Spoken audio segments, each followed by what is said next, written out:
इसका नेटवर्क का बहुत इशू होता है।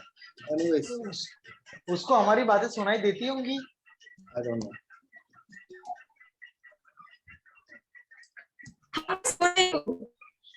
सुन सकती है बट बोल नहीं सकती है। नहीं दीदी को एक बार मैं देखता हूँ ना। नहीं बाबू प्लीज जाओ, अभी डिस्टर्ब एकदम नहीं करना है, जाओ।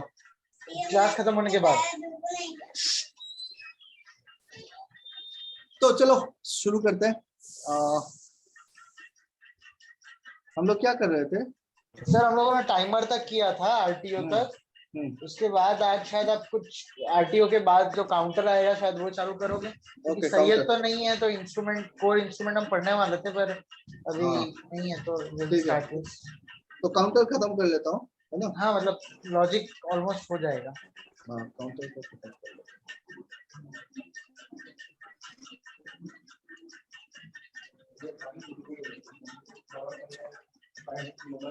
सर स्क्रीन शेयर कर दीजिए। तो तुम्हारा फैन का आवाज को बंद करना। मैं फैन बंद कर देता हूँ। मैं आज रूम में नहीं हूँ। कहाँ पे? आई एम एट पार्टी, आज मेरा फेयरवेल था। मतलब बहुत खुश लग रहा है। हाँ मतलब आज मेरा लास्ट डे था गोदरेज में। Journey starts for any better height. या मेरे मेंटर ने बोला कि उड़ते पंछी पेड़ों से दिल नहीं लगाया करते, कहीं पहुंचने के लिए कहीं से निकलना जरूरी है। बहुत जरूरी है। वापिस आना गोदरेज पे, पर अपनी शर्तों पे। दिखाना उसको कि किसने ट्रेन किया है। अपनी शर्तों पे वापिस आना। Very good. चलो जल्दी जल्दी से काउंटर खत्म करो। और बाद आपको प्रॉब्लम्स देने हैं, मतलब वो 15 हो गए उसके बाद कोई प्रॉब्लम ही नहीं है, मैं बोर हो जाता हूँ। अब तो मैं काफी फ्री हूँ। चलो काउंटर, ठीक है। टाइमर देख लिया था। सो काउंटर एज, जैसे हमने टाइमर देखा है, तो काउंटर क्या करता होगा यार? काउंटर तो काउंट ही करता होगा, है ना? और there are two types of counters, counter up या फिर काउंटर डाउन। तो दो टाइप के काउंटर होते हैं, काउंटर अप, काउंटर डाउन। यहाँ पे देखो, सीटीयू मतलब काउंटर अप, सीटीडी मतलब काउंटर डाउन, ठीक है। काउंटर में अपने को क्या क्या बिट्स मिलते हैं और काउंटर को हम कैसे एड्रेस करते हैं? तो काउंटर का जो फाइल है वो है 5 नंबर फाइल C5:0। तो ये होगा काउंटर का एड्रेस। और काउंटर में देखो CU, CD, DN, इस टाइप से कुछ बिट्स मिलते हैं। Now what this bits means to us, उसको देखो। CU मतलब count up enable, count up enable. अगर CU बिट ये कहाँ पे मिलेगा? यहाँ पे मिलेगा। कलर चेंज कर लो फैन का। क्लिक करके आप बताएंगे? क्लिक करके वो ये छोटा दिख रहा है। ये यहाँ पे मिला आपको CU बिट। जब काउंटर अप है तो उसमें CU बिट मिलेगा, ठीक है। अगर ये 1 होता है, ये 1 कब होगा? जब आपका एनेबल सिग्नल्स हाई होगा। एनेबल सिग्नल मतलब लेफ्ट साइड का जो लॉजिक आप लिखोगे वो पूरा लॉजिक या फिर कोई सेंसर लगाए हो, वो सेंसर अगर एक्ट करेगा तब जाके आपका एनेबल हाई होगा, काउंटर अप, है ना। CD कहाँ मिलेगा? CD मिलेगा डाउन काउंटर पे, ठीक है, CTD पे। CU for up counter, CD for down counter. जब एनेबल 1 होगा तो CD हाई हो जाएगा। डन बिट दोनों पे मिलेगा, डन बिट दोनों पे मिलेगा। और डन बिट कब 1 होगा? डन बिट इक्वल टू 1 मतलब क्या है? डन बिट इक्वल टू 1 मतलब accumulated value is greater than और इक्वल टू योर प्रीसेट। तो आपने कुछ प्रीसेट लगा के रखा हुआ है, पकड़ लो आपने 5 आपने प्रीसेट लगाया, यहाँ पे हमने 10 लिया है। और जैसे जैसे आपका ये काउंटर का सिग्नल आएगा, काउंटर 1 1 1 1 उसको ऐड करता रहेगा। जैसे 5 हो जाएगा, एक्यूमुलेटर पे प्रीसेट पे 5 है और आपके एक्यूमुलेटर पे 5 हो गया, तो काउंटर क्या करेगा? डन बिट 1 करेगा। सही आया? हाँ सर। चलो ठीक है, काउंटर कर लेते हैं पहले सही। सो काउंटर पे मैं बता रहा था कि दो टाइप के काउंटर होते हैं, एक सीटीयू, दूसरा सीटीडी। सीटीयू मतलब अप काउंटर, सीटीडी मतलब डाउन काउंटर। सीयू बिट क्या है? काउंटर अप काउंटर का एनेबल बिट है, और सीडी जो है वो डाउन काउंटर का एनेबल बिट है। ठीक है, जैसे काउंटर एनेबल होगा ये दोनों 1 हो जाएगा। फिर क्या होगा, जितना बार मतलब हम लोग प्रीसेट रखेंगे ना, यहाँ पे प्रीसेट है, तो जो प्रीसेट होगा वो हम सेट करके रखेंगे कि भाई पकड़ लो मैंने सेट किया है प्रीसेट इक्वल टू 5, और प्रीसेट अगर 5 है और एक्यूमुलेटर पे वैल्यू जमा होता रहेगा। ठीक है, एक्यूमुलेटर का एड्रेस क्या होगा, ये C5:0, ये हो गया एक्यूमुलेटर का एड्रेस। अब पकड़ लो यहाँ पे एक सेंसर एक बार रिपीट किया, 1 आया तो एक्यूमुलेटर पे 1 जमा होगा। फिर क्या हुआ, ये 0 हुआ, फिर से सेकंड टाइम 1 हुआ तो ये 2 काउंट करेगा, 3 काउंट करेगा, और उसी बीच डाउन काउंटर भी 1 हो गया। तो एक्यूमुलेटर जो है, अगर मैं सेम एड्रेस यूज कर रहा हूँ C को 5:0, तो यहाँ से 3 था, ये क्या करेगा, डाउन करेगा 1, फिर से 1 आया इधर तो ये 1 और आप करेगा, 2 हो गया तो फिर से 3 बनाएगा। इस टाइप से काउंटर काम करता रहेगा। और जब आपका accumulated value is equal to your preset, then your down bit will be high. Counter को रीसेट कैसे करेंगे कि काउंटर का डाउन बिट से लेके हम एक रीसेट RES सिग्नल जो लास्ट में दिखाया था टाइमर के केस पे, रिटेंटिव टाइमर पे यूज करते हैं, तो ये RES इंस्ट्रक्शन जो है उसको एक्सिक्यूट करेंगे तो काउंटर बंद हो जाएगा। ठीक है, पर सर इसमें आपने एक मेमोरी बिट क्यों लिया है? कहाँ पर है?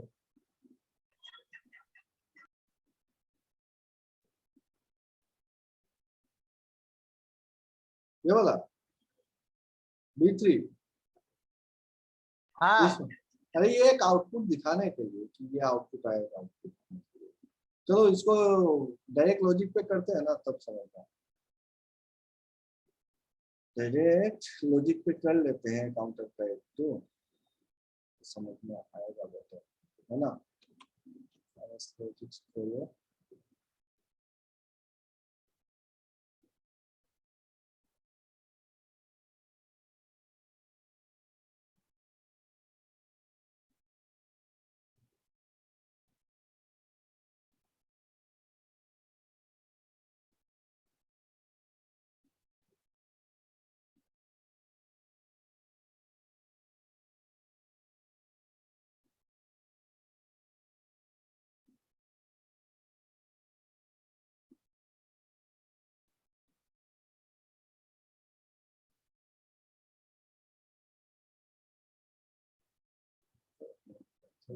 नया बनाया तो लिख लेते हैं भाई। और एक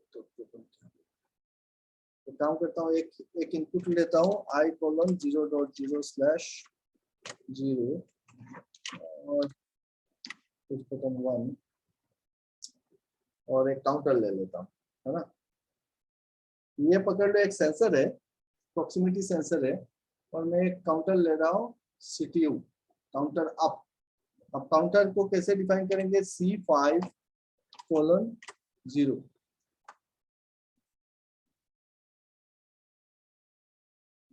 काउंटर 1। प्रीसेट पकड़ लो, मैंने दिया 5। ओके, सो ये काउंटर मेरा सेट हो गया। यहाँ पे देखो काउंटर का अगर 5 खोलते हैं तो यहाँ पे मेरे को क्या मिला है, C5:0 और ये सारे बिट्स जो मैंने बताए थे, है ना। अभी सेम इसमें मैं क्या कर देता हूँ, और एक बिट लेता हूँ I:0.0/1 और ये प्रॉक्सिमिटी 2 का मैं ले लेता हूँ, है ना। और इसके लिए भी एक काउंटर ले लेता हूँ CT डाउन, और इसका जो एक्यूमुलेटर का जो एड्रेस दूंगा वो सेम एड्रेस दूंगा C5:0। ठीक है। और प्रीसेट यहाँ पे भी मैं दूंगा 5, नहीं इसको प्रीसेट करना है।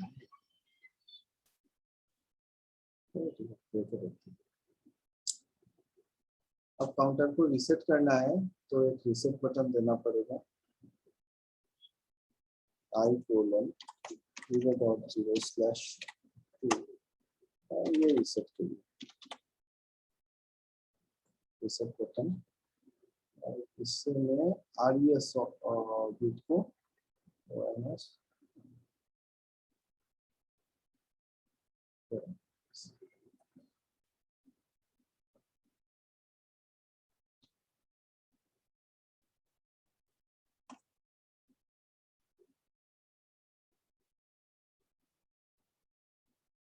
रीसेट किसको करना है, इसके एक्यूमुलेटर को करना है, तो C5 ये काउंटर 1 नंबर को मैं फिर से रीसेट भी कर रहा हूँ। ठीक है, चलो वेरीफाई करते हैं। हो गया, कंपाइल हो गया, सेव कर ले, सेव एज काउंटर।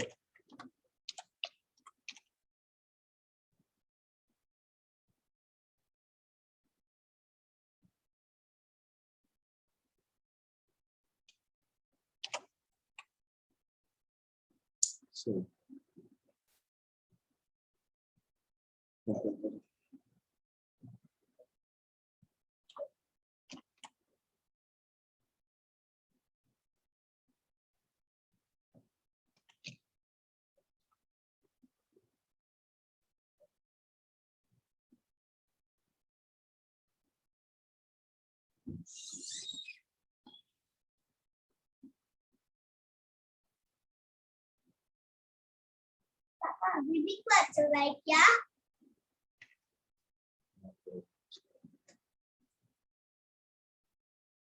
जब खत्म हो जाए ना तब फिर मुझे कंप्यूटर थोड़ा देखने के ही दे देना।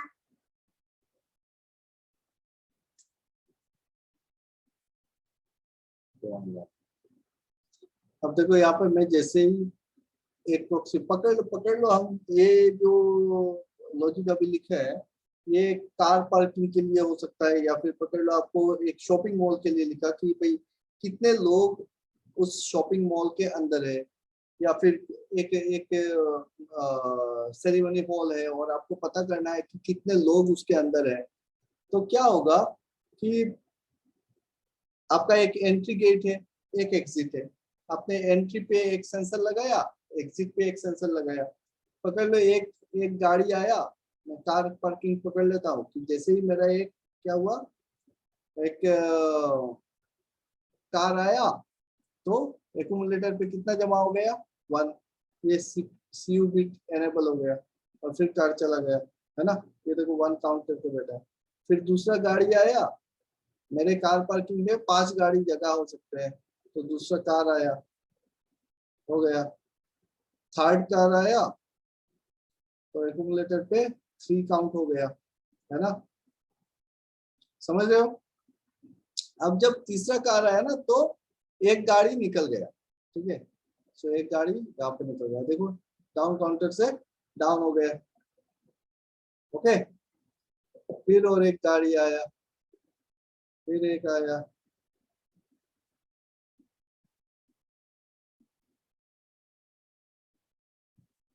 एंड फाइनली ये हो गए मेरे 5 बिट्स। द मोमेंट यहाँ पे 5 एक्यूमुलेटर और प्रीसेट 5 हुआ तो डन बिट मेरा ऑन हो गया। अब मैं क्या कर सकता हूँ, यहाँ पे रिसेट में ना एग्जैक्टली रिसेट में डायरेक्टली डन लिख सकता था। अगर डन लिख देता तो ये काउंटर जो है वो रिसेट हो जाता।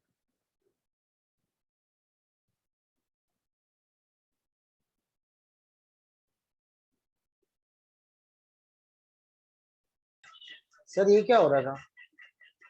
नहीं समझ में आया, मैं इधर रिसेट हाँ। मार दिया और इधर इसको ऑन रख दिया था ना, इस बिट को ऑन रख दिया, ये काउंट करने लगा और इधर रिसेट कर दिया, तो एक बार सर रिसेट। उससे याद आया, जब आपने टाइमर लिया था ना तभी भी आपने रीसेट ऐसे ही लिखा था, तो मैं जब टाइमर का कर रहा था रीसेट वाला ऑप्शन के लिए तो मैंने इस इनपुट के बाद एक आउटपुट दिया जिसमें मैंने मतलब वन शॉट वाला राइज वाला था ना, not one shot rise, OSH जो सिंगल बिट पल्स देता है, तो मैंने वही किया था कि ऑन रहेगा तो एक ही पल्स जाएगा और रीसेट हो जाएगा, भले वो आगे चलता रहे।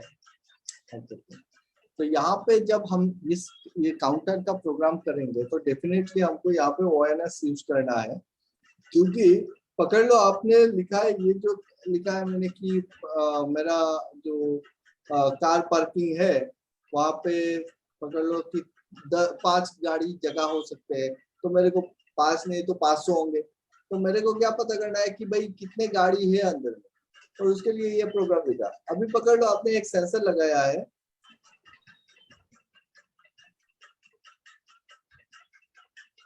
तो अभी म्यूट कर लो।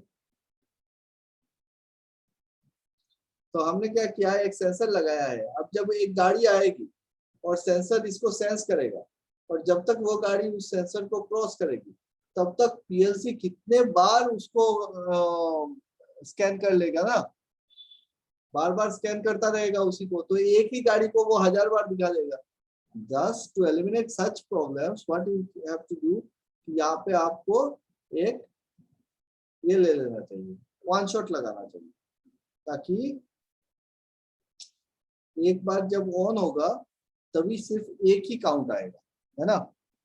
पर सर अभी भी आपने जब वन शॉट एक बार ऑन किया तो ऑन करके उसको भले आप कितने टाइम तक के लिए रख दो, उसका मतलब यही ना कि सेंसर मेरा कितना टाइम के लिए भी ऑन है, तो भी वो 1 का 1 ही काउंट कर रहा था। देखो नहीं, यहाँ पे तो ये होल्ड होके बैठ रहा है, बट जब पीएलसी स्कैन करेगा तो बार बार उसी को वन लेगा ना। पीएलसी तो कंटिन्यूअसली वन लेता रहेगा बार बार। वो पीएलसी जितना बार इनपुट स्कैन करेगा इसको वन मिलेगा, जब वन मिलेगा इसको एग्जीक्यूट करेगा और काउंटर अप करता जाएगा। तो सर अभी भी हमारा पीएलसी तो 1 बार बार स्कैन कर ही रहा है ना इनपुट स्कैन में। यहाँ पे जब 1 होगा, ठीक है, तो पीएलसी क्या करेगी, इनपुट स्कैन में आएगा और इसको 1 मिलेगा, जैसे ही इसको 1 मिलेगा यहाँ पे 1 ऐड करता रहेगा।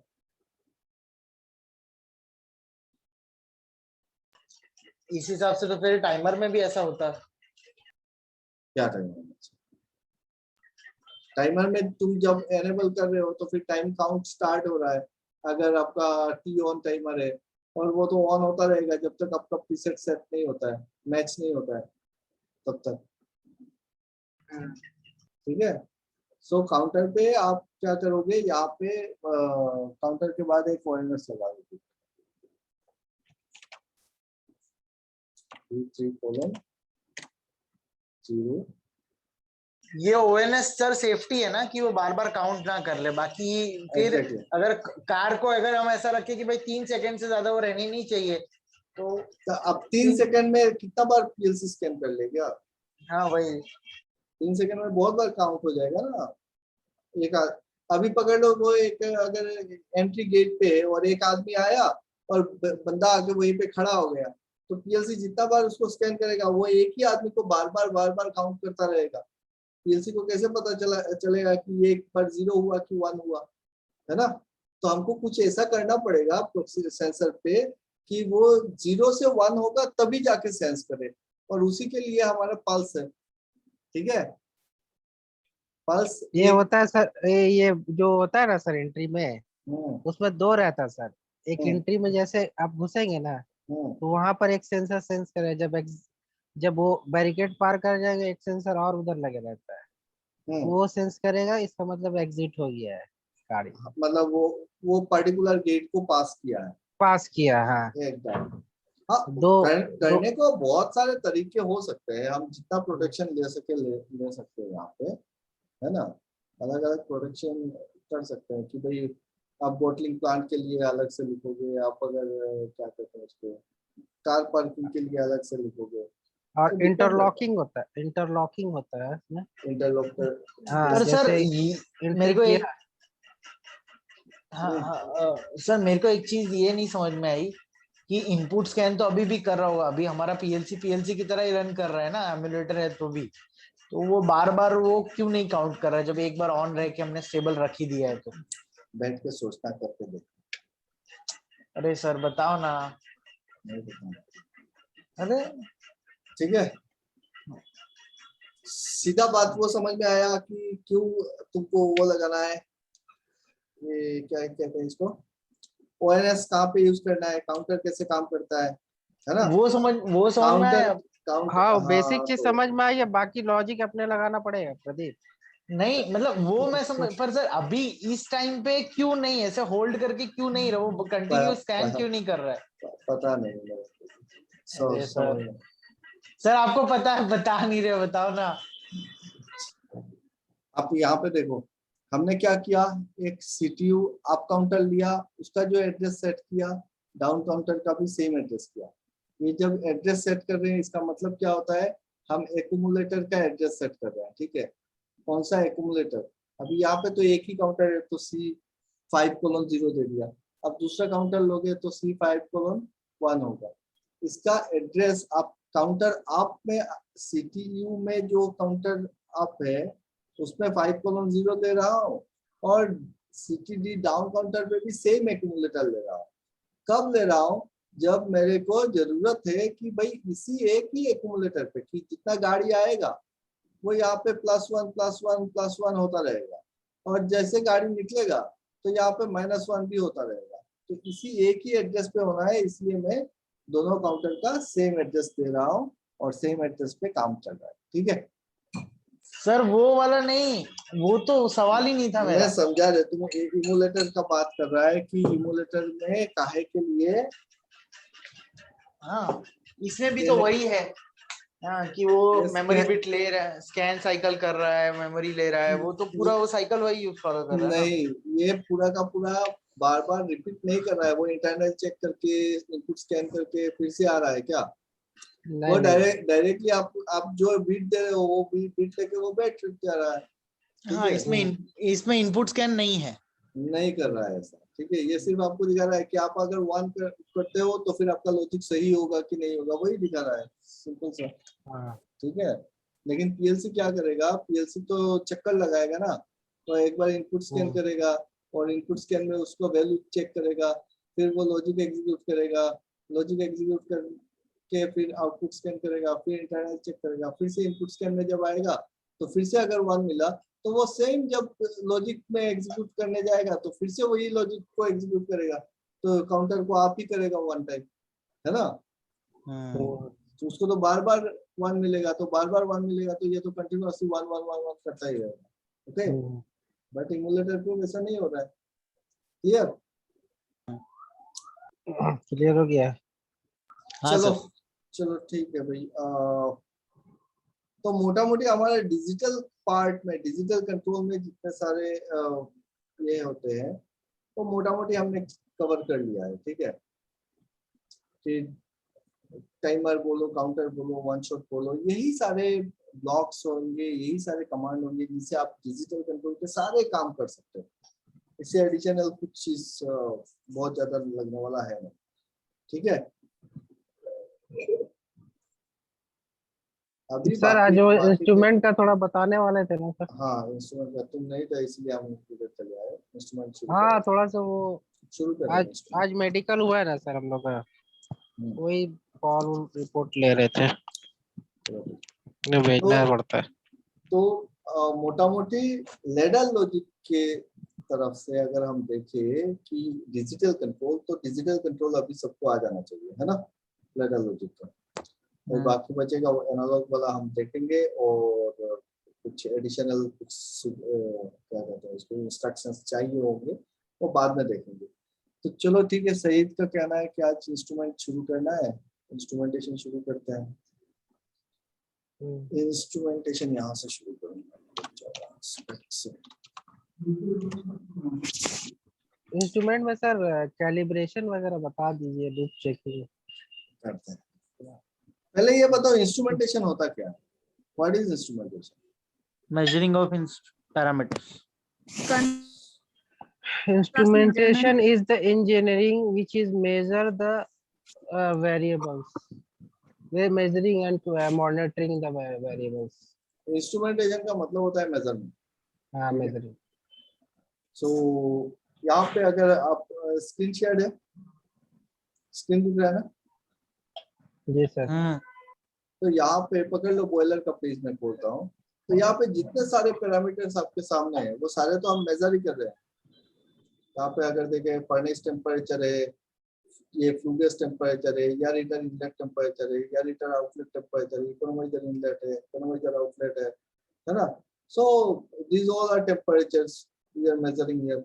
और प्रेशर्स, जैसे ये फ्लूगस प्रेशर हो गया -0.59, फ्लूगस प्रेशर हो गया -43, तो माइनस नेगेटिव प्रेशर मतलब क्या है, वैक्यूम प्रेशर मेजर कर रहा हूँ, है ना। Feed line pressure 99 kg, hot well level so 50% पे है, तो लेवल भी मेजर कर रहे हैं, प्रेशर मेजर कर रहे हैं, टेम्परेचर मेजर कर रहे हैं, एम्प्स मेजर कर रहे हैं, करंट 700 एम्पियर 700 एम्पियर 700 एम्पियर। इस साइड में आते हैं तो फिर लेवल मेजर कर रहे हैं, ठीक है, प्रेशर मेजर कर रहे हैं, स्टीम प्रेशर मेजर कर रहे हैं, स्टीम टेम्परेचर मेजर कर रहे हैं, फीड वाटर फ्लो मेजर कर रहे हैं, डीएटएल लेवल मेजर कर रहे हैं, ऑक्सीजन मेजर कर रहे हैं, ऑक्सीजन लेवल कितना है, FD air flow, FD header pressure. तो अल्टीमेटली क्या कर रहे हैं कि जितने सारे फील्ड के पैरामीटर्स है वो सारे हम लोग मेजर कर रहे हैं, और मेजर करके जो दिखा रहे हैं वो सारे एनालॉग वैल्यूज है, ठीक है। अभी तक हमने क्या किया था, डिजिटल कंट्रोल किया था कि स्टार्ट स्टॉप कर रहे थे, ऑन ऑफ कर रहे थे। अभी क्या कर रहे हैं कि मेजरिंग कर रहे हैं, मेजरमेंट कर रहे हैं, मतलब एनालॉग वैल्यूज से हमारा नाता भिड़ा है ना। These all are analog values, है कि नहीं। टेम्परेचर हो, प्रेशर हो, वो सारे एनालॉग वैल्यूज है। तो अगर प्रोसेस है तो अपना जो सबसे इम्पोर्टेंट पैरामीटर्स, 4 पैरामीटर्स पहले भी बताया था, इम्पोर्टेंट पैरामीटर होते हैं pressure, temperature, flow and level, ठीक है। तो आज हम एक पार्ट को लेते हैं, पकड़ लो टेम्परेचर, कोई भी एक पैरामीटर लेता हूँ मैं। टेम्परेचर से पहले प्रेशर लेता हूँ, ठीक है। ये वाला प्रेशर ले लो, main stream pressure. Main stream pressure कितना दिखा रहा है, 69.56। अब ये दिखा कैसे रहा होगा, 69.56 यहाँ पे शो कर रहा है, ये कैसे शो कर रहा होगा 69.56? उसके लिए हमने क्या किया होगा, एनी आइडिया? Temperature transmitter. हाँ सर, हम लोगों ने प्रेशर ट्रांसमीटर यूज किया होगा, जो प्रेशर ट्रांसमीटर का मिनिमम वैल्यू, नहीं सर वो प्रेशर बता रहा है ना, तो प्रेशर ट्रांसमीटर यूज किया होगा, जिस प्रेशर ट्रांसमीटर का लोएस्ट वैल्यू हमने 4 मिली एम्पियर सेट किया होगा, जिसका हाईएस्ट वैल्यू हमने 20 मिली एम्पियर सेट किया होगा, कि अगर 0 to 100 है तो जब अगर वो 0 दिखा रहा होगा तो वो 4 मिली एम्पियर सिग्नल भेजेगा, अगर वो 100 दिखा रहा है, मतलब 100 बार दिखा रहा है फॉर एन एग्जांपल, तो वो 20 मिली एम्पियर दे रहा होगा। सेम ऐसा हम लोगों ने लिया होगा कि 4 के बाद 8, तो 8 पे वो 25 बार दिखा रहा होगा, फिर क्या बोलते हैं 12 पे वो 16 बार विच इज 50%, हाँ, फिर 16 विच इज 75%, 20, 100%। तो पर सर आप शुरुआत प्रेशर से, मतलब एक्चुअली सर आप ट्रांसमीटर बता देते हैं ना तो वो नहीं है इम्पोर्टेंट, ये है जैसे आपने प्रेशर शुरू किया है तो प्रेशर से ही शुरू करो ना, कि प्रेशर क्या है वो उस बेसिक से कर रहा हूँ वही क्लियर नहीं है, सारा क्लियर है। हमने क्या लगा दिया, एक प्रेशर ट्रांसमीटर लगा। तो चार तरह के वेरिएबल्स होते हैं, उसमें प्रेशर, टेम्परेचर, लेवल, हाँ, फ्लो। उसका जो एक एक करके आपको थोड़ा समरी में बता दूंगा। बताऊं हम लोग pressure, temperature, flow and level, ये चारों पैरामीटर पहले करेंगे, ठीक है। इनका डिटेल्स में करेंगे, रुक जाओ, पहले मैं कुछ बोल रहा हूँ उसको समझो। यहाँ पे क्या लगाया मैंने, प्रेशर ट्रांसमीटर लगा दिया होगा, और प्रेशर ट्रांसमीटर क्या कर रहा है, फील्ड से प्रेशर को सेंस कर रहा है ना, पाइप से प्रेशर को सेंस कर रहा है, और ये कन्वर्ट कर दे रहा है किसमें, इलेक्ट्रिकल सिग्नल में। और ये जो सिग्नल आएगा वो कितना का होगा, वो 4 to 20 मिली एम्पियर का सिग्नल होगा। और ये 4 to 20 मिली एम्पियर सिग्नल कहाँ पे आ रहा होगा, ये आ रहा होगा मेरे एनालॉग इनपुट कार्ड पे, एनालॉग इनपुट कार्ड पे आ रहा है, ठीक है। अब इस एनालॉग इनपुट कार्ड पे जो आएगा वो तो करंट सिग्नल है। इसी करंट सिग्नल को यहाँ पे मॉड्यूल्स जो लगेगा, सब लोग म्यूट कर लेना प्लीज।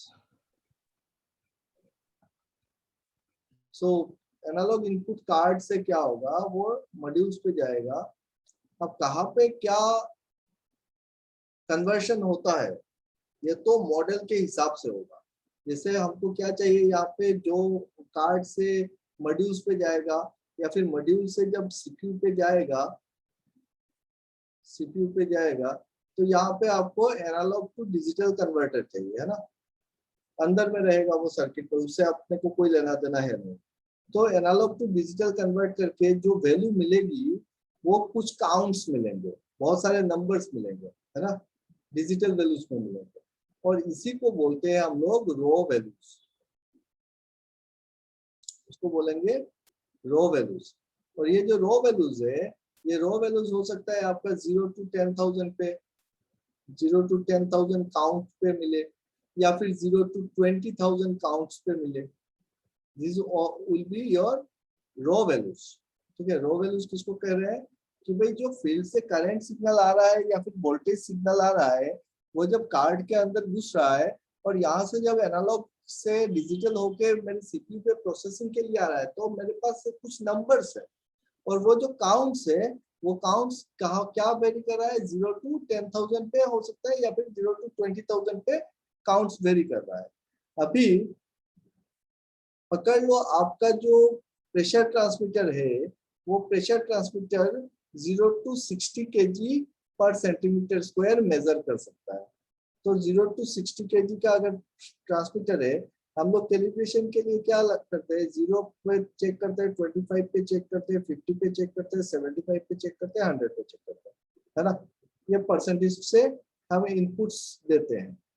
सो इसमें प्रेशर ट्रांसमीटर में इनपुट कितना हो जाएगा, 0% पे 0 kg होगा, 100% पे 60 kg होगा, तो 50% पे 30 kg आएगा, 25% पे 15 kg और 75% पे 45 kg। ये होगा अपना स्टैंडर्ड इनपुट जो ट्रांसमीटर को देंगे हम लोग। तब जाके हम कैलिब्रेट करके क्या निकालेंगे इसमें आउटपुट निकलेगा, तो इसका 4 to 20 मिली एम्पियर आएगा। सो आउटपुट पे अगर 4 to 20 मिली एम्पियर चाहिए, मतलब 0 पे आपका 4 मिली एम्पियर होगा और 100 पे आपका 20 मिली एम्पियर होगा। तो 50% पे कितना आ जाएगा, 12 milli ampere, 8 milli ampere, 16 milli ampere, है कि नहीं। सर ये एक बात बताइए ना सर, ये मिली एम्पेयर आता है, जैसे अभी एसी से डीसी कन्वर्ट करते हैं तो 24 वोल्ट आता है, मगर ये 4 to 20 मिली एम्पेयर किधर से कन्वर्ट होता है, कौन कन्वर्ट करके देता है? ये क्योंकि आजकल जितने सारे ट्रांसमीटर आ रहे हैं सारे 2 वायर सिस्टम पे है, ठीक है। 2 वायर सिस्टम हो सकता है या फिर 4 वायर सिस्टम हो सकता है। 4 वायर सिस्टम और 2 वायर सिस्टम में क्या अंतर है वो समझो। 2 वायर सिस्टम में जो आपका सिग्नल जो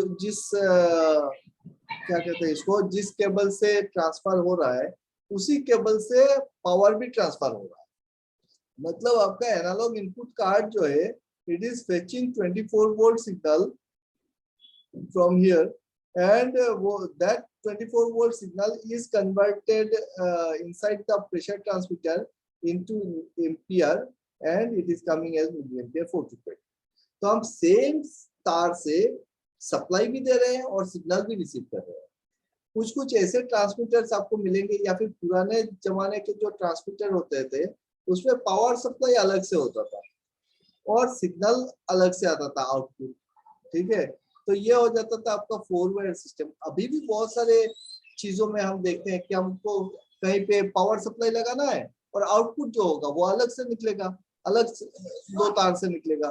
तो ये क्या सिस्टम हो जाएगा, 4 वायर सिस्टम हो जाएगा, ठीक है। अभी नहीं सर ये थोड़ा टाइम लगेगा अभी नहीं। सर ये हम मास फ्लो मीटर में देखते हैं ना, मास 230 वोल्ट हम लोग देते हैं ना, उसमें एक्सटर्नल सप्लाई देता है 230 वोल्ट, जिसमें एमसीबी रखते हैं, एमरसन हो, E&H हो, उसमें रखते हैं हम लोग 4 वायर में, और ये 4 to 20 अलग होता है। तो अगर आपका सिग्नल अलग पोर्ट से आ रहा है और पावर सप्लाई उसका दूसरा कुछ है, तब आप 4 वायर सिस्टम बोल रहे हो उसको, ठीक है। 2 तार से सप्लाई दे रहे हो, 2 तार से सिग्नल निकाल रहे हो।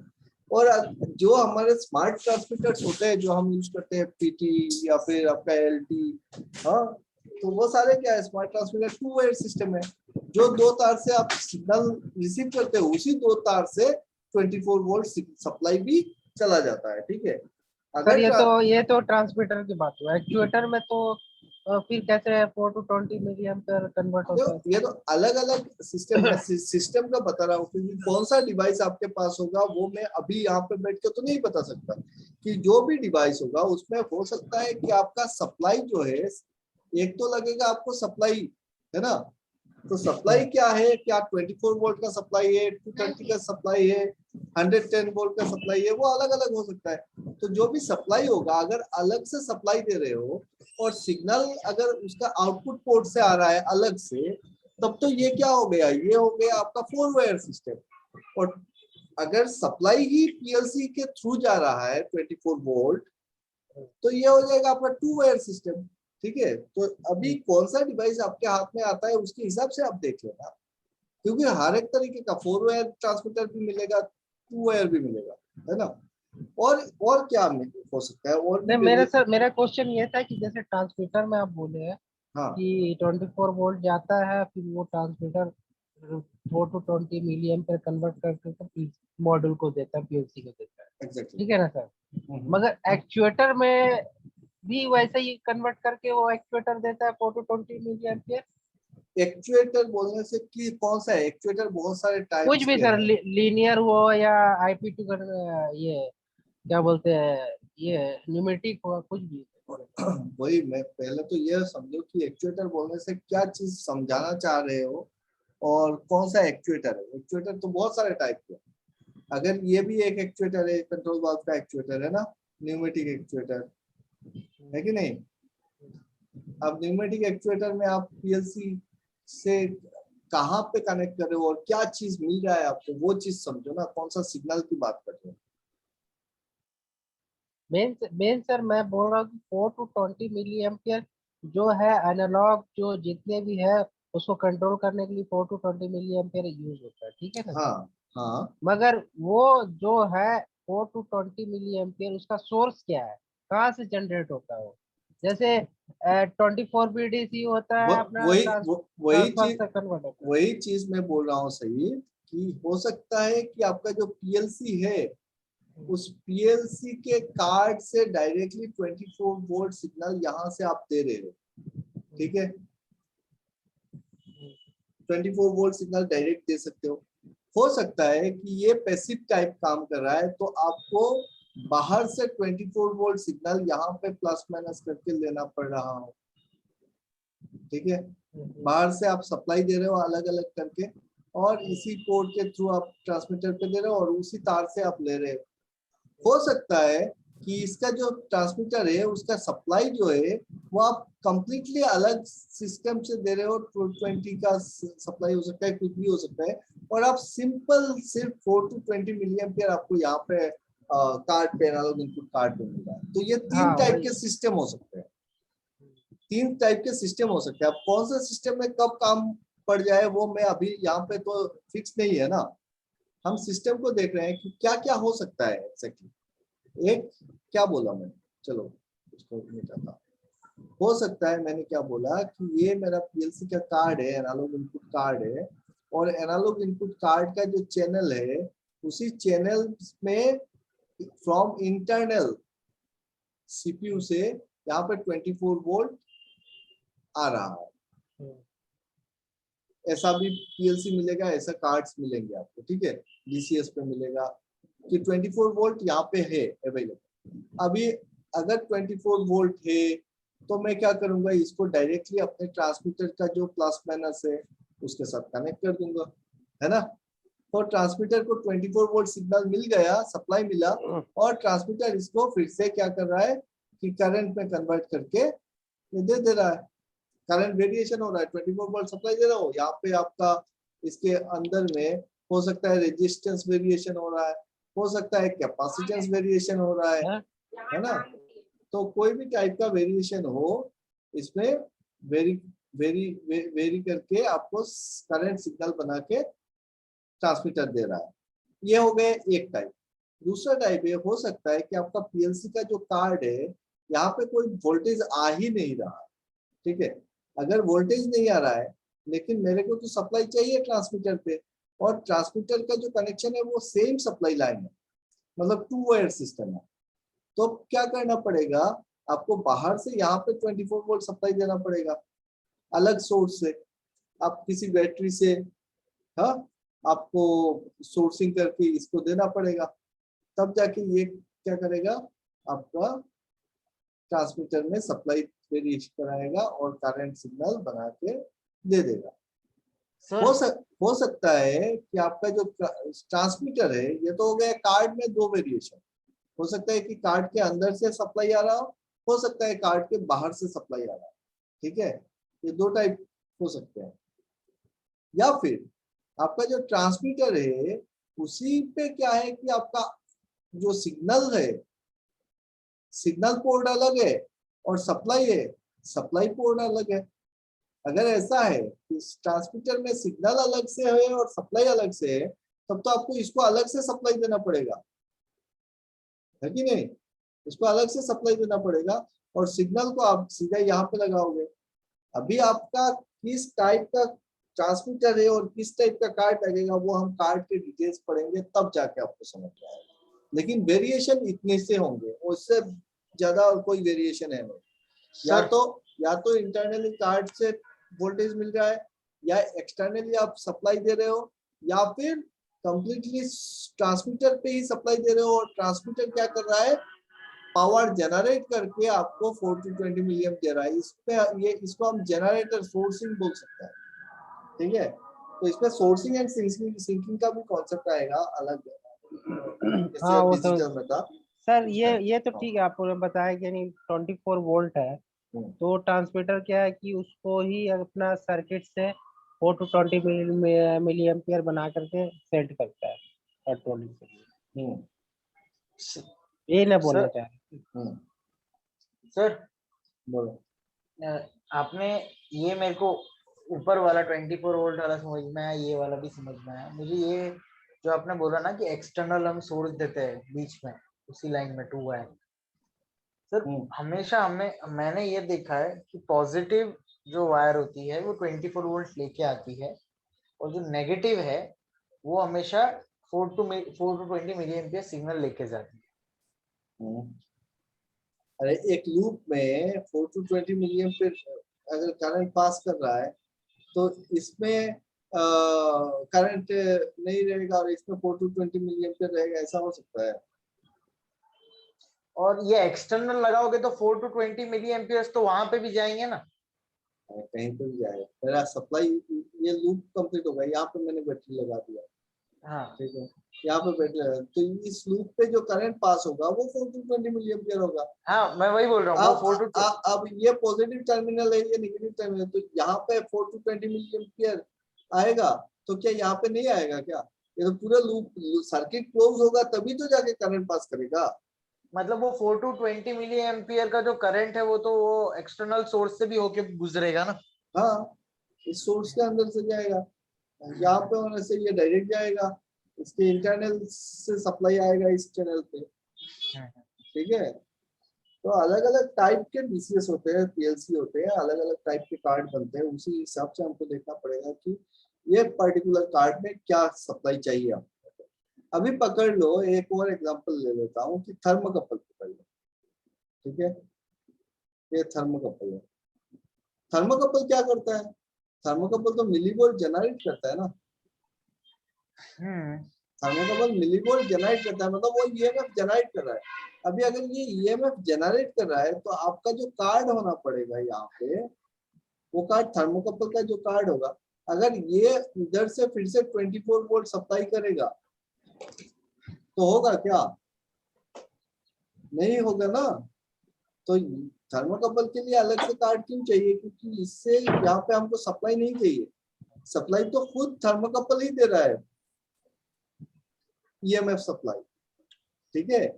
और इस ईएमएफ को हम यहाँ पे सिर्फ रिसीव कर रहे हैं कि ईएमएफ आ रहा है, उसके बाद इसको काउंट पे कैसे एनालॉग टू डिजिटल कन्वर्ट करके करना है, दैट इज इलेक्ट्रॉनिक सर्किट, उस पर हम नहीं जाते, डिजाइन पे नहीं जाते। ठीक है, कुछ कुछ समझ में आना शुरू हुआ ना? हाँ सर। हाँ थोड़ा से बस कंफ्यूजन है सर। आएगा। तो जब तक कार्ड के डिटेल्स हम नहीं पढ़ेंगे तब तक समझ में नहीं आएगा। चलो आज एक पैरामीटर लेते हैं, प्रेशर ले लेते हैं और प्रेशर को बढ़िया से लेते हैं, है ना? सर 3 वायर भी होते हैं क्या ट्रांसमीटर? 3 वायर ट्रांसमीटर नहीं, 3 वायर ट्रांसमीटर होते हैं, जैसे ट्रांसमीटर नहीं बोलेंगे, आपका जो प्रोक्सिमिटी सेंसर है पीएनपी, है ना? प्रॉक्सिमिटी है तो उसमें 3 वायर मिलेगा कि इसमें RTD। सप्लाई दो तार में आएगा और एक तार से सिग्नल आएगा आपका।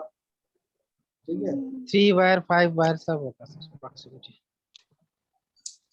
तो मेनली जो हमारा प्रेशर ट्रांसमीटर होता है 2 वायर सिस्टम होता है, थर्मोकपल होता है 2 वायर सिस्टम होता है, आरटीडी होता है 3 वायर सिस्टम होता है। ठीक है, सो भाई चलो एक एक करके करते हैं, मसाला बना देंगे भाई। प्रेशर ये तो पहले भी कराया हुआ है। प्रेशर क्या है बताओ? Force upon area.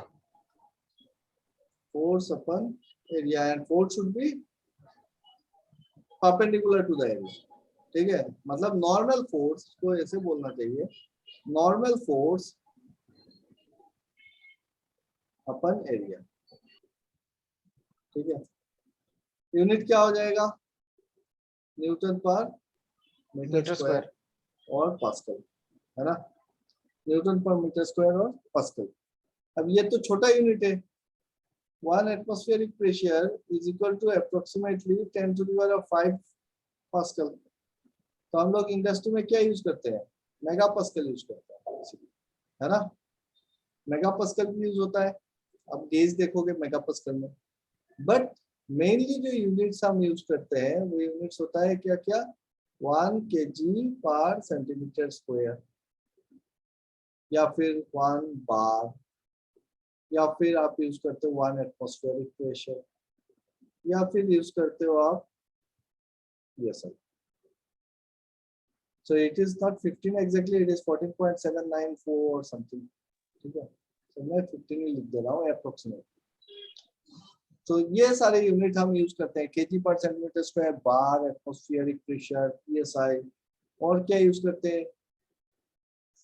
MM of इंची, और क्या यूज करते हैं? mm of WC, 10,000 mm of, ये सारे यूनिट्स हम यूज करते हैं प्रेशर में, है ना? Water coulomb sir. क्या? कुछ नहीं सर।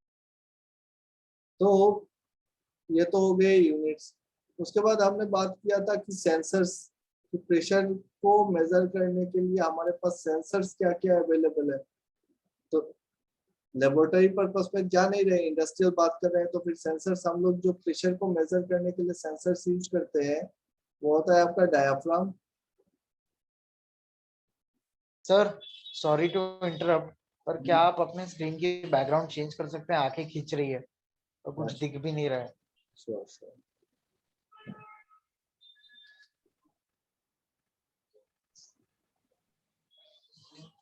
अब ठीक है, ब्लैक ले कि व्हाइट ले?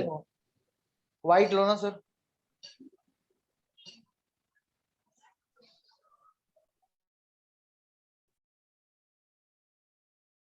व्हाइट स्क्रीन तो और आंखों में लगता है। और लग रहा है सर आपको? ब्लैक चलेगा। ब्लैक ही बेटर। ब्लैक ले लीजिए।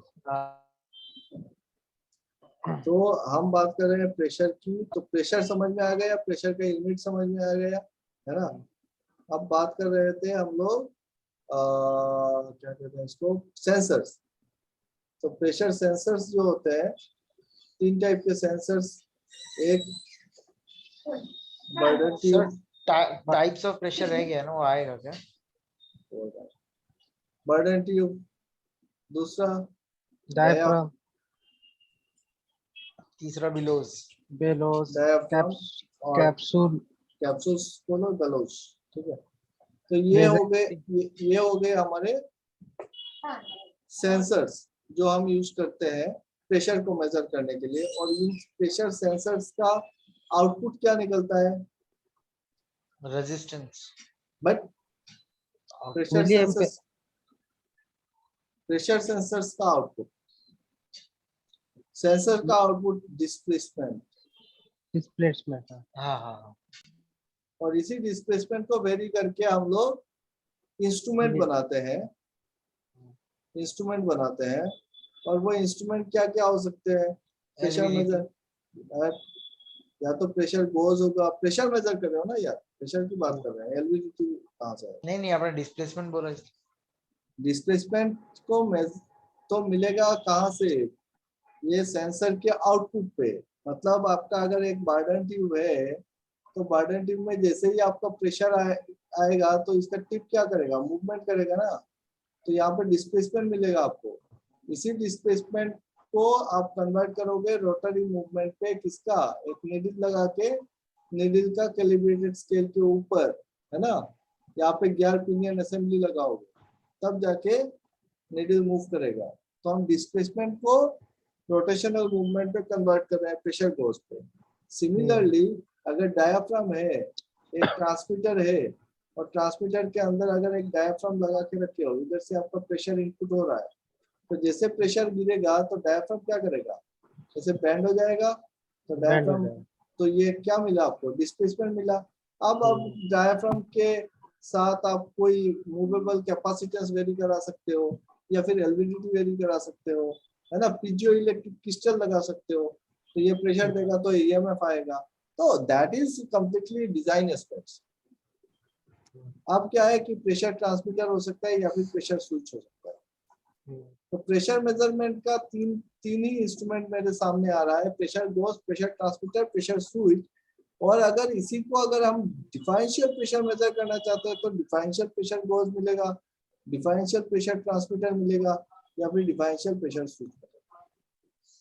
यही तो 6 यूज होते हैं, उससे ज्यादा और कुछ यूज ही नहीं होता है प्रेशर के लिए।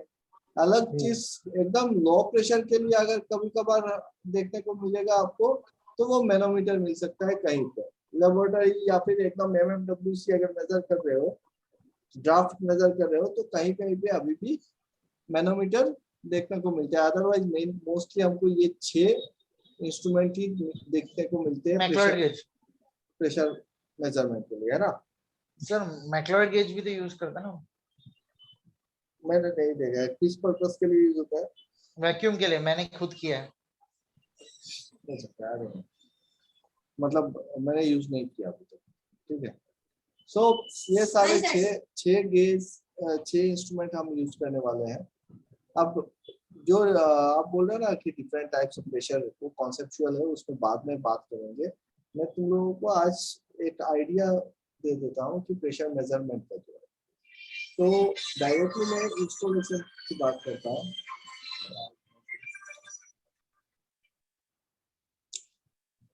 सो पकड़ लो एक पाइप है, और पाइप में से कोई एक फ्लूइड जा रहा है, वो हो सकता है आपका पानी है, स्टीम है, कुछ भी है। और इसमें अगर मैं प्रेशर गेज लगाना चाहता हूँ, है ना, तो आपको तो क्या चाहिए? यहाँ पे एक इम्पल्स लाइन लगाना पड़ेगा। पाइप को काट के यहाँ पे क्या लगाएंगे? इसको क्या बोलेंगे हम लोग? पापा 9:30 बज चुका है। इम्पल्स लाइन, ठीक है। इम्पल्स लाइन का मोस्टली साइज क्या होता है? सर इम्पल्स लाइन को साइफन भी बोलते हैं क्या सर? नहीं, इम्पल्स लाइन को क्यों साइफन बोलेंगे? ये साइफन अलग चीज है यार। ये हो गया आपका इम्पल्स लाइन, ठीक है। इम्पल्स लाइन मतलब क्या है? आपका जो मेन पाइप है उससे एक टेपिंग निकाले हो, तो इम्पल्स लाइन का मोस्टली इम्पल्स पाइप का साइज क्या रहता है बताओ? 1 inch 2 inch, half inch. Impulse का साइज रहता है 1/2 इंच, ठीक है। फिक्स है सर? नहीं, फिक्स नहीं है, रेयर केस में आपको 1/4 का भी मिलेगा। अभी छोटा कुछ पाइप है उससे निकाल रहे हो 1/4 में, बट मैं मोस्टली यूज कर रहा हूँ, इसलिए मोस्टली 1/2 इंच इम्पल्स लाइन हम निकालते हैं। अभी इम्पल्स के बाद हम क्या करेंगे? यहाँ पे तो टेपिंग ले लिया हमने, अब टेपिंग तो ओपन है, तो यहाँ पे क्या लगा देंगे, एक तो वाल्व लगाना पड़ेगा, है ना। यहाँ पे एक वाल्व लगाना पड़ेगा। इस वाल्व को क्या बोलेंगे? Needle wall. root हाँ, valve or isolation valve. Yes, इसको बोलेंगे आइसोलेशन, आइसोलेशन वाल्व। आइसोलेशन और रूट वाल्व बोलेंगे, ठीक है। या आइसोलेशन वाल्व बोलो या ये फिर क्या ये प्रेशर गॉज का पहले लगेगा कि बाद में लगेगा सर आइसोलेशन वाल्व? अरे रूट इसलिए बाद में पहले लगेगा, काहे बाद में लगेगा? यहाँ सर वही ना पहले, पहले। यहाँ पहले पे गेज यहाँ पे आपने इम्पल्स लाइन निकाला, ठीक है। इम्पल्स लाइन के ऊपर ही आपको एक रूट वाल्व या फिर आइसोलेशन वाल्व लगाना है ना। पकड़ लो, आपने अच्छा। अभी यहाँ पे गेज लगाया ही नहीं है, तो आप क्या पाइप को चालू नहीं करोगे? करेंगे ना सर। तो करने के लिए आपको यहाँ पे उसको रोकना है ना, हाँ फ्लूइड हाँ, को, उसको रोकना, नहीं तो फ्लूइड तो निकल जाएगा इधर से। निकल जाएगा। तो हमने एक आइसोलेशन वाल्व लगा दिया, है ना। आइसोलेशन वाल्व के ऊपर एक निप्पल लगा दिए, ठीक है। अभी इस निप्पल में क्या करेंगे, हम अपना प्रेशर गेज लगा सकते हैं, ठीक। सर मैं ये निपल और कपलिंग और उन सब में थोड़ा कंफ्यूज रहता हूँ। वो मतलब वो फीमेल समथिंग ना, जिसमें हमारा प्रेशर गेज एंटर हो। नहीं, ये मेल हो फीमेल हो, मेल फीमेल से मतलब नहीं है। निप्पल मतलब एक पाइप है, छोटा सा पाइप है जिसमें आप आपका इंस्ट्रूमेंट फिट कर पा रहे हो, ठीक है। जैसे इसमें हाँ फिट करेंगे, कनेक्टिंग पाइप, कनेक्ट करना है। हाँ कनेक्टिंग मतलब पाइप। जिसके अंदर की तरफ होल हो, राइट। बोलना चाहती है यार बाहर की तरफ होल कहाँ पे मिलेगा तेरे को पाइप? पापा पाइप नहीं। में तो थ्रेड बोल रहा था तेरे को शायद से। हाँ थ्रेड है भाई। मम्मी को नहीं, कहना थ्रेड चाहती है थ्रेड टाइप का रहेगा जिसमें आप 10 फिक्स कर मिनट्स, सके। 10 मिनट। अब थ्रेड जो है, थ्रेड अभी निप्पल के अंदर थ्रेड है तो फीमेल थ्रेड कहलाएगा, निप्पल हाँ, के वही। बाहर थ्रेड है तो मेल थ्रेड हो जाएगा, ठीक है। सो थ्रेडिंग दोनों तरफ हो सकता है, आपका बाहर भी हो सकता है, अंदर भी हो सकता है। तो वो तो कनेक्टर के ऊपर डिपेंड कर रहा है। पकड़ लो इसके अंदर में है थ्रेडिंग, तो आप जो इसके साथ कनेक्ट करोगे उसके बाहर तरफ होना पड़ेगा, है कि नहीं, तभी जगह लगेगा। उसमें क्या है, तो सही समझे कि मैं क्या समझ रहा था।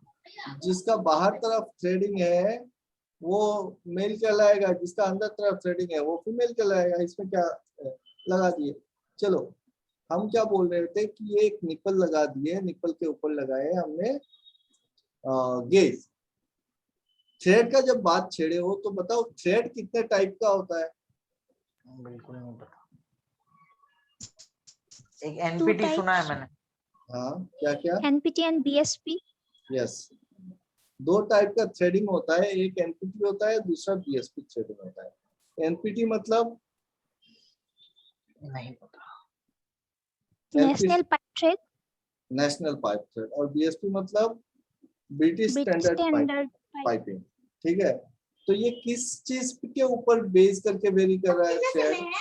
ये जो थ्रेड का पिच है ना, थ्रेड का अब कितना समय है पिच है, उस पिच का जो मेजरमेंट है उसके ऊपर बेस करेगा कि एनपीटी है कि बीएसपी है, वो एमएम में है कि इंचेस में है ना। तो बीएसपी थ्रेड आपको थोड़ा मोटा मोटा थ्रेड दिखेगा, एनपीटी थ्रेड थोड़ा पतला पतला दिखेगा, क्योंकि एमएम के हिसाब से उसको डिजाइन किया जाता है। समझ में आया? समझ में आ गया। सर ये BSP thread, sorry BSP thread high pressure या उसके लिए यूज करते हैं, मतलब वो वाला? नहीं, ऐसा कुछ भी नहीं है। वो भी कहीं मोटा? पे भी यूज कर सकते हो। आपका ये तो थ्रेडिंग है ना। अब स्टैंडर्ड थ्रेडिंग दो टाइप के आते हैं। अभी कौन सा यूज करना है वो आपके ऊपर, उससे कोई मतलब नहीं बनता है कि प्रेशर के लिए हाँ, थ्रेड जिस का। टाइप का गेज रहेगा, गेज जिसमें फिक्स हो रहा हो, जिस टाइप का निप्पल है उसी टाइप का थ्रेडिंग वाला गेज चाहिए, जिस टाइप का थ्रेडिंग वाला गेज है उसी टाइप का थ्रेडिंग वाला निप्पल चाहिए, है ना। तो आप बीएसपी लगाओ, एनपीटी लगाओ, उससे मतलब नहीं है। थ्रेड तो थ्रेड मैच होगा ही, तो हाई प्रेशर हो लो प्रेशर हो, उससे थ्रेडिंग का कोई मतलब नहीं आता है ना। हाँ, सिर्फ फिक्स होना चाहिए। सिर्फ आपको ये ध्यान में रखना चाहिए कि पकड़ लो आपका आप एक गेज इंडेंट करने जा रहे हो, है ना। आपको इस पाइपलाइन पे यहाँ पे आपको एक गेज चाहिए।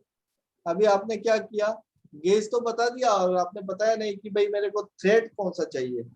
आ गया बीएसपी वाला और पाइप में जो लगा हुआ है वो एनपीटी है। तो अभी क्या करना पड़ेगा, फिर से आपको यहाँ पे एक निप्पल लगाना पड़ेगा, NPT to BSP threading converter चाहिए होगा, तब जाके आप लगा पाओगे। तो ये सब जो कनेक्टर होता है ना, निप्पल्स होते हैं, कनेक्टर होता है, बड़ा दिक्कत देता है इंस्ट्रूमेंटेशन पे कि छोटा एक तो कनेक्टर की वजह से बहुत माथा पेचापेची हो जाता है, लगा नहीं पाते हम, है ना। सो इसीलिए थ्रेड का ध्यान तो रखना पड़ता है कि कोई भी चीज है तो उसमें थ्रेडिंग है, किस टाइप का कपलिंग है, वो देखना पड़ेगा। नेक्स्ट जो बात करना है कि हमने क्या किया, एक प्रेशर गेज लगा दिया और प्रेशर गेज के को लगाने के लिए हमने क्या किया, हो सकता है डायरेक्ट आइसोलेशन भाग पे लगा दिया, निप्पल लगा दिया, ये ठीक है। जो सही बोल रहे थे साइफोन, कब साइफोन कब चाहिए, साइफोन चाहिए अगर आपका जो फ्लूइड है वो अगर हाई टेम्परेचर पे, ठीक है।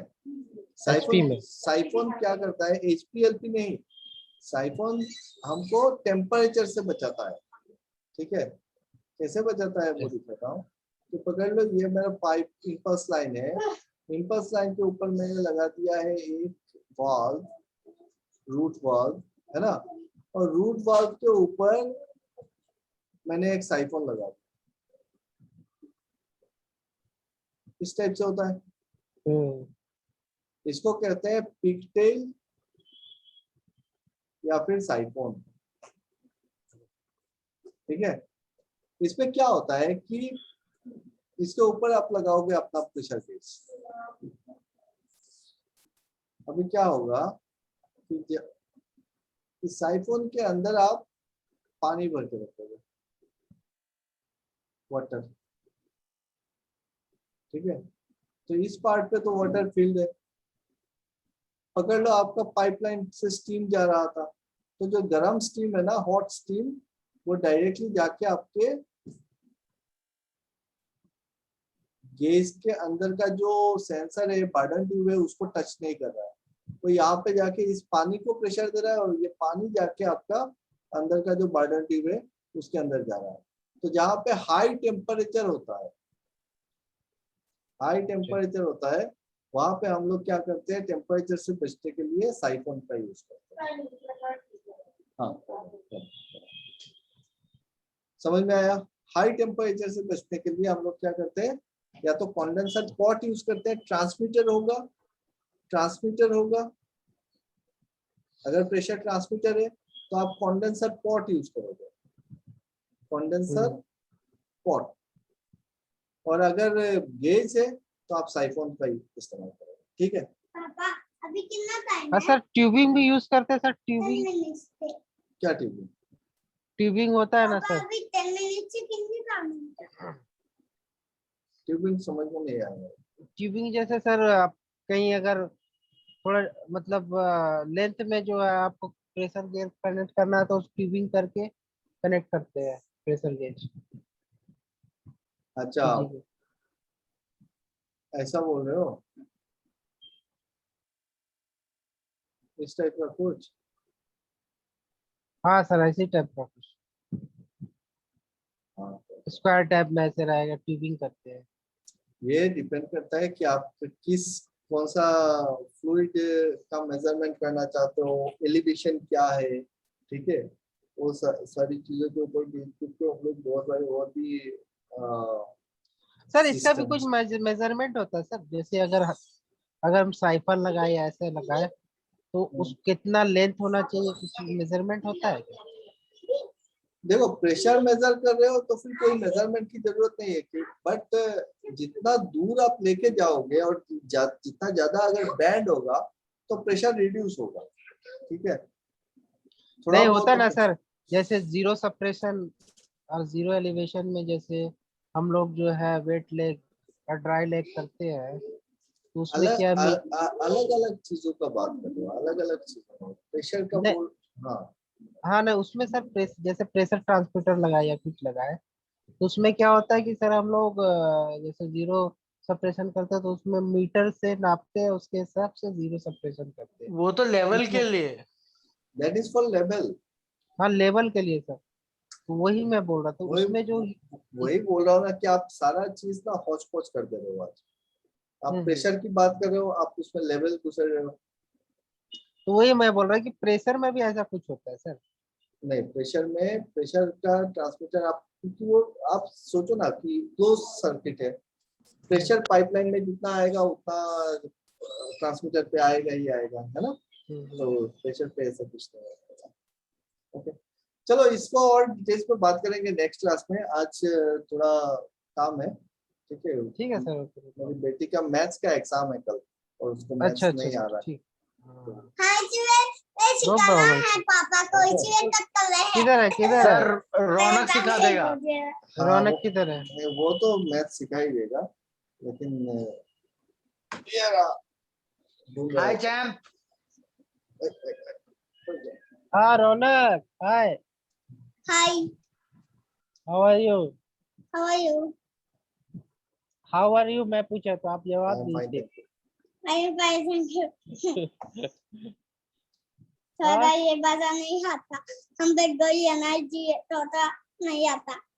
ठीक है ना पापा? हाँ सही कहा, जल्दी से बात करो और खत्म करो। रौनक चलो, हाँ क्या खाया? Everything is fine. हाँ हाँ, मैंने क्या खाया अभी बोलता हूँ। पिछवाइचे से ना, यानी कि माछ बाजा से एक भात खाया। ओके, और पापा एक मिनट, पापा आपको भगा क्यों देते हैं? ऐसे बात नहीं। क्योंकि मैं उनको थोड़ा डिस्टर्ब कर देता हूँ। हाँ उनको थोड़ा सा, One next. दीदी हाँ प्लीज आज से पाओ। हाँ हाँ, मैं क्या हूँ कि मैं अपनी दीदी को दिखाना चाहता हूँ आज, सिर्फ आज। हेलो, हाय बोलो, हेलो हाय बोलो। पापा बोल रहे हैं नहीं बोलो, तुम बात करके खत्म करो, गुड नाइट बोलो सबको। Good night. बहुत शाय लग रही है वो। Night. Bye. Bye bye. Bye क्या बाय नाम है बाय उसका? बाय। उनकी सर दीदी है उसका क्या? दीदी का नाम क्या है? बड़ी है? हो गया, दीदी good का night। नाम, दीदी का गुड नाम। नाइट। दीदी का नाम बताओ। मुझे दीदी, दीदी का नाम क्या है? मुझे दीदी। मैं क्या हूँ कि पापा उनको मिठू कहते हैं, दीदी नहीं है पापा। पापा नहीं कहते। क्योंकि ठीक है। कि पापा से छोटा है मेरी दीदी। इतनी छोटी है? नहीं, मैं उससे छोटा हूँ, मैं इतने का, और दीदी इतने का, ओके। यानी क्या कि बोल- मैं 4 का और ये 8 बजे का हाइट का। तो खत्म करो। तो दीदी का exam. Okay bye, bye. Good night. Okay bye, good night. दीदी को all the Okay, best bye. बोलना। अब all the best. Okay Raunak, bye bye. Bye bye bye. Bye Bye, good night. Bye.